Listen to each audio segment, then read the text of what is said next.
முதல் வாசகம். பிற இனத்தவருக்கு எனது பெயரை எடுத்துச் செல்ல நான் தேர்ந்தெடுத்துக் கொண்ட கருவியாய் சவுல் இருக்கிறார். திருத்தூதர் பணிகள் நூலிலிருந்து வாசகம். 9:1-20 வரை. அந்நாள்களில் சவுல் சீறி எழுந்து ஆண்டவரின் சீடர்களை கொன்று விடுவதாக அச்சுறுத்தி வந்தார்.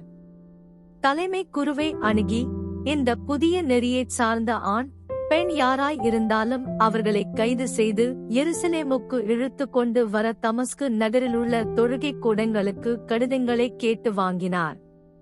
இவ்வாறு அவர் புறப்பட்டுச் சென்று தமஸ்குவை நெருங்கிய போது திடீரென வானத்திலிருந்து தோன்றிய ஓர் ஒளி அவரைச் சூழ்ந்து வீசியது. அவர் தரையில் விழ, சவுலே, சவுலே, ஏன் என்னை துன்புறுத்துகிறாய் என்று தம்மோடு பேசும் குரலொன்றைக் கேட்டார்.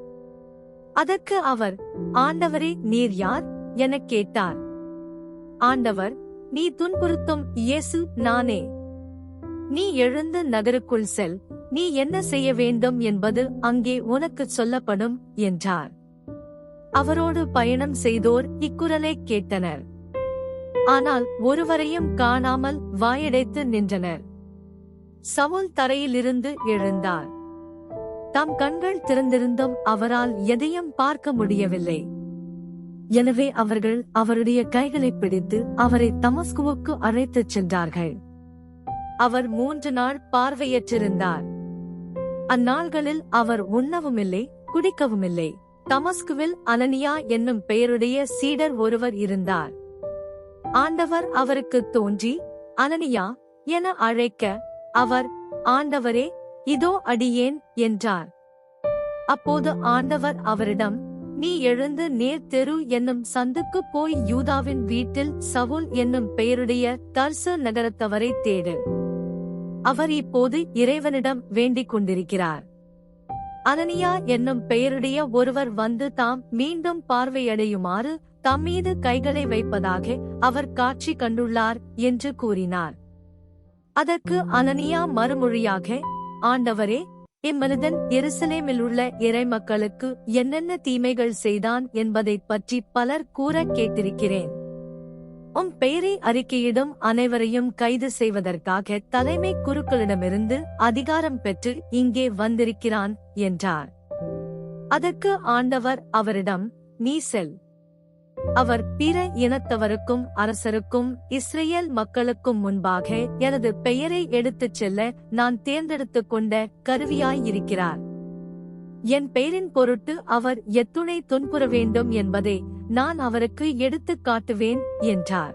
அனனியா அங்கிருந்து போய் அந்த வீட்டுக்குள் சென்று கைகளை அவர் மீது வைத்து, சகோதரர் சவுலே, நீர் வந்த வழியில் உமக்கு தோன்றிய ஆண்டவராகிய இயேசு நீர் மீண்டும் பார்வை அடையவும் தூய ஆவியால் ஆட்கொள்ளப்படவும் என்னை உம்மிடம் அனுப்பியுள்ளார் என்றார்.